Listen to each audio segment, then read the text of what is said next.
예서나 해서에서 보면은 몇 산자가 위로 올라간다든지 이렇게 되면은 보통 산자를 이렇게 똑바로 안 써주고 이렇게 약간 기울어 주거든요. 기울어지는 이유는 이 한정된 공간 안에다 이렇게 비석글씨 같은 것을 써 넣었을 때 요걸 세우면은 길이가 너무 길어지니까 사선으로 해서 이렇게 하게 되면 길이가 좀 줄어들면서 길게 보여요. 그래서 이런 것을 이제 조금 이렇게 했죠.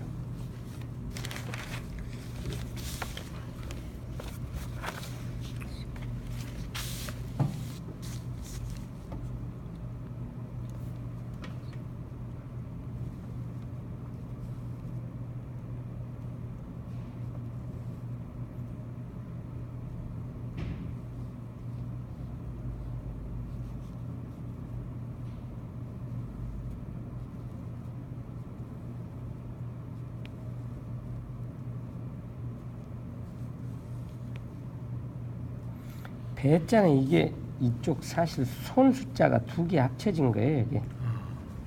그래서 절을 할 때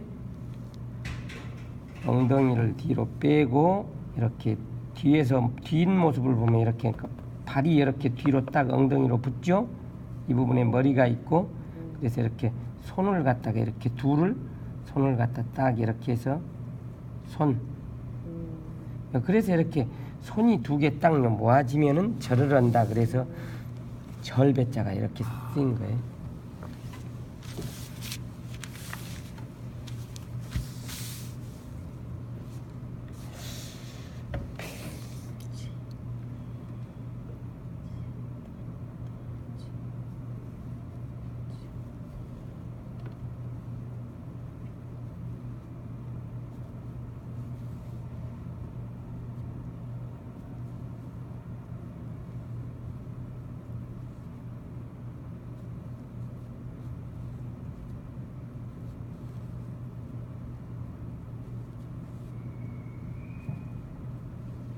이게요, 징배 랑중이란 말이 여기에 있어야 되거든요. 옛날엔 벼슬 한나라 시대 때 낭중으로 수배돼요. 벼슬을 받았다 이런 말이. 옛날엔 그러니까 벼슬을 받을 때는 그러니까 절을 하고 왕한테 그렇게 받는데, 그래서 이게 아마 탁본이 보편적으로 이런 것은 송나라나 원나라 탁본들이 많거든요.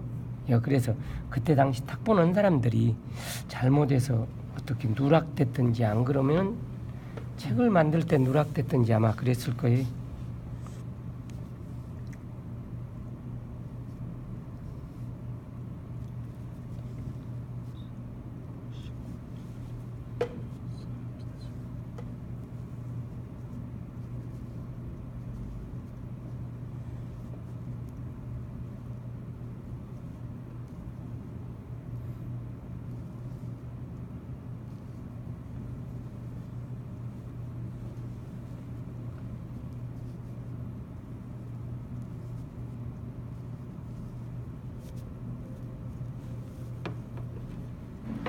곡식곡자죠? 네. 네, 원래 이 밑에 벼와자인데 벼를 옛날 고대에는 흙바닥에다 놓고 그냥 돌멩이 하나 올려놓고 여기서 막 도리깨나 몽댕이로 두드려 팼어요. 그래서 여기는 치다 이런 뜻이에요. 그래서 수확하는 그걸 나타내는 거예요.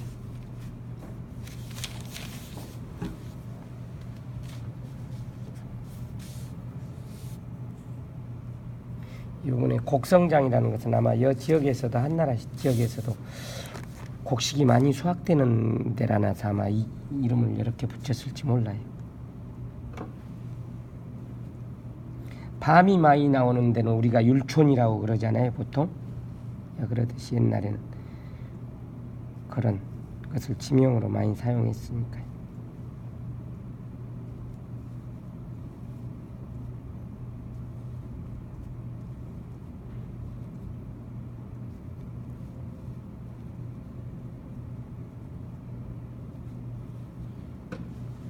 여기 부분에 이렇게 보이는 것은요, 비문 탁봉산의 문제라든가 비문이 훼손이 돼서 이런 데가 흠집이 생긴 것이 그대로 아마 탁 보내놓을 수도 있으니까요. 안 쓰시는 게 좋아요. 글씨 같은 거.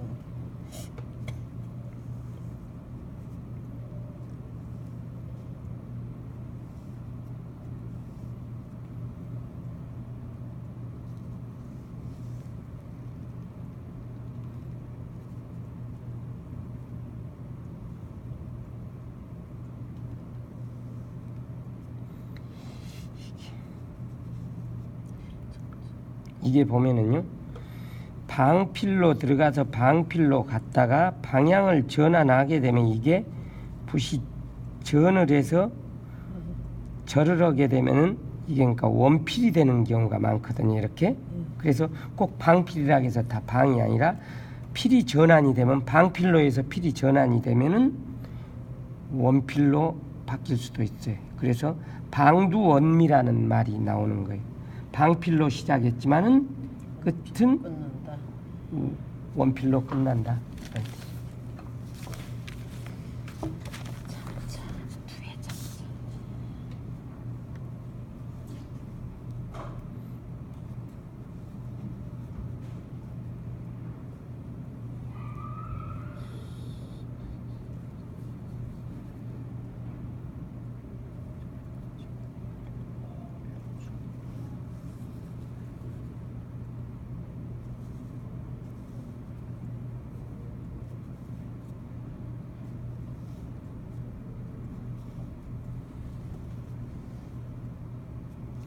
아주 간략히 써졌죠. 근데 이제 지금 고대에도 원래 금문이나 이런 것 보면은 이렇게 해서 이렇게 돼서 이게 입이에요. 입이 이제 나중에 가로 알자로 된 거죠. 이렇게 벌레 회자 이렇게 된 거예요. 근데 이제 여기에 이제 후대 오면서는 이렇게 되고 이렇게 돼서 가로 알자가 되고 벌레 회자가 이렇게 두 개 들어간 거예요. 그러니까 누에 잠자인데 이러면서 이제 후대 이제 더 간략히 된 것은 예서에서 이렇게 나와서 하늘천자에다가 벌레 회자 이렇게. 그래서 누에는 원래 고대 사람들이 키웠던 게 아니라 어느 날 봄에 보면은 뽕나무가 이파리가 나왔을 때 하늘에서 애벌레가 내려와 가지고 뽕나무에 구물구물 있다가 그게 이제 씨를 해 만들고 고추가 돼서 그래서 하늘에서 내려온 벌레라고 생각했어요. 근데 이제 사실은 이제 지금 알고 보면은 거기 알이 있어. 뇌에 꽂힌 나비들이 봄에 부화해 가지고 어디서 나와 가지고 그냥 밤새 와서 알을 거기다 까놓고 갔는데 이제 사람들이 이제 몰라서 그러죠. 그리고 뇌에는 암수가 짝을 지어가지고 교미를 하게 되면은요, 보통 한 굉장히 오랜 시간이에요. 8시간, 12시간 그 정도예요. 그래가지고 암컷이 배가 똥똥해가지고 그대로 이제 알을 까고 수컷도 죽고 암컷도 죽고 장녀런이 죽어요. 그래서 후손이 있어요. 그래서 살지를 못해요. 그러기 때문에 옛날 사람들은 누에가 알을 실어놓고 애벌레가 뽕나무에는 있는데 뽕잎에는 있는데 그 그 알 실은 것을 본 적이 없기 때문에 그래서 하늘에서 그냥 내려온 거라고 생각해요. 그래서 알 낳고 바로 죽어요. 둘이 다. 그래서 여기 이제 근데 이제 여기에 가운데가 가로 알자가 들어있는 이유가 가로 알자는 입을 나타내거든요. 입, 혓바닥, 여기 입, 입입술, 혓바닥. 그래서 누에가 원래 뽕잎을 갉아먹으면은요, 이렇게 해서 이 누에가 주둥이를 이렇게 들고 이파리가 있으면 위에서 이렇게 주르륵 이렇게 해서 훑어서 이렇게 갉아먹어요. 이게 누에 키운 방에 들어가면 거의 보슬비 오는 이슬비 내리는 사사사사삭 하는 소리가 나요. 그래서 이렇게. 근데 이것들이 식성이 어찌나 좋기 때문에 아침에 저부터 24시간 먹어요. 그래가지고 24시간 먹어가지고 또 그러니까 하루 정도 또 한 그러니까 며칠 먹다가 또 잠을 자요. 잠을 자면 또 쑥 커져요. 그래가지고 이게 뇌는 이미 먹고 나서 보면은 이미 불쑥불쑥 커 있다. 그래서 여기 이미기 방이 들어가는 거예요. 이렇게 이미 많이 커져 있는 벌레다. 이런.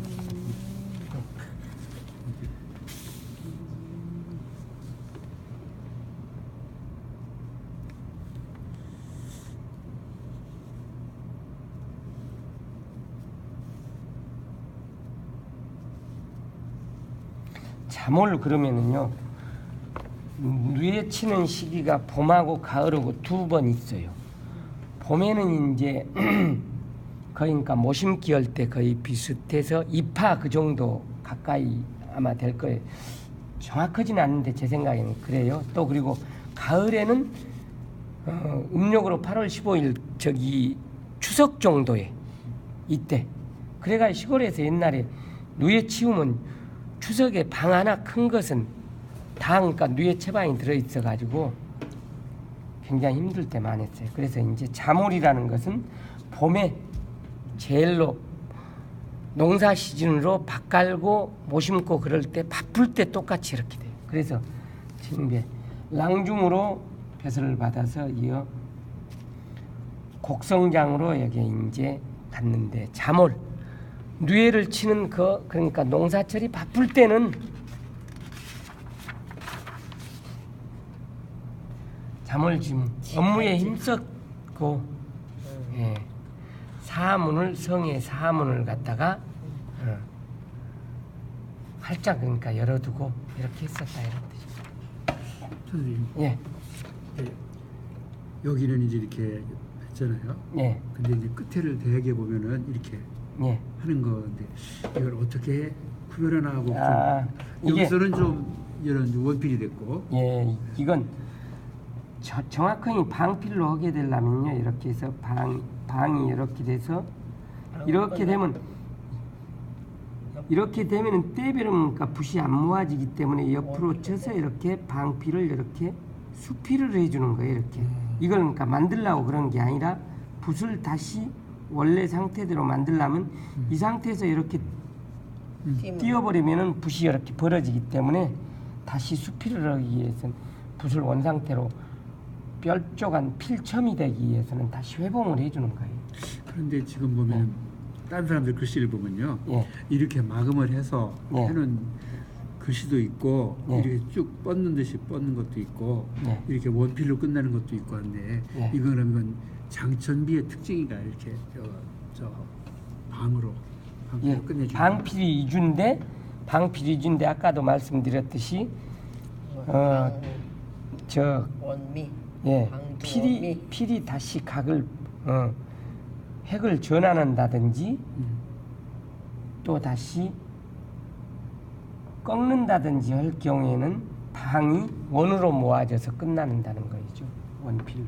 그러니까 근데 그 방도 원칙은 원리가 예, 이 예서에서도 원칙이냐? 예서에서도 적용되는 거예요? 예, 그렇죠. 한핵에서는 적용이 안 되는데 이렇게 방향이 바꿔질 때 이렇게 해서 방향이 바꿔질 때는 이쪽 시작에서 여기서는 이렇게 그러니까 방으로 돼. 방필로 들어갔지만은 여기에서 끝날 때. 붓을 다시 수필해서 전을 해서 이렇게 하게 되면은 쭉 그러니까 자연히 붓이 그러니까 원밀로 원필로 된다. 돼버린다는 거예요. 이 부분이 끝날 때 이렇게. 그러니까 해서나 이런 예서에서는 방주원리가 적용된다 이렇게 이해하면 되나요? 그 원칙. 예서에서는 적용이 되는데 해서에서는 조금 예, 조금 이해가 있죠. 예. 45도 각도로 되어 있는 구양순서체 같은 데서는 끝나는 부분도 잠두 부분이기 때문에 그걸 방필이라고는 말하기는 좀 곤란하죠. 여기는 이렇게 뾰족하게 된 것은 좀 다양하게 해준이라고 여기서 이렇게 하고 이렇게 하고 이렇게 하고 다르게 한 건가요? 그럴 수도 있고